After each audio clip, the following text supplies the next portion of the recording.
হালিউড অভিনেতা আরিফিন শুভ ও অভিনেত্রী জান্নাতুল ফেরদৌস ঐশীর নূর সিনেমার দৃশ্যে চুমুকাণ্ড নিয়ে সামাজিক নেটিজেনদের মাঝে ঝড় ওঠে। সেই বহুল আলোচিত সিনেমা নূর এবার মুক্তির অপেক্ষায়।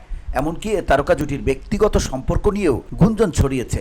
পরিচালক রায়হান রাফি নির্মিত প্রেমের গল্পটি প্রেক্ষাগৃহে নয়, সরাসরি মুক্তি পাচ্ছে ওটিটি প্ল্যাটফর্মে।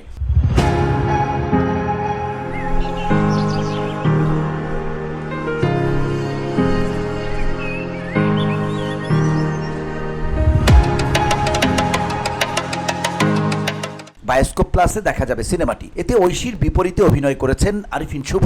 এর আগে আরও দুটি সিনেমায় অভিনয় করেন এ তারকা জুটি।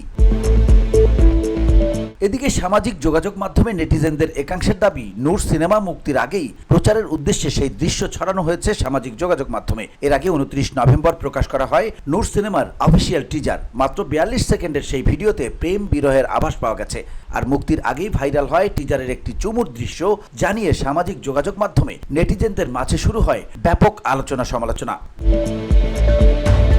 সম্প্রতি একটি গণমাধ্যমের এক সাক্ষাৎকারে ঐশী বলেন, নূর সিনেমায় অভিনয় করেছি, সেখানে একটি চুমুর দৃশ্য আছে, এটাকে আমি অভিনয় হিসেবে দেখছি, এর বাইরে অন্য কিছু নয়। বাস্তবে শুভর সঙ্গে আমার কোনো প্রেমের সম্পর্ক নেই বলে জানান এই অভিনেত্রী। VOD Bangla news desk.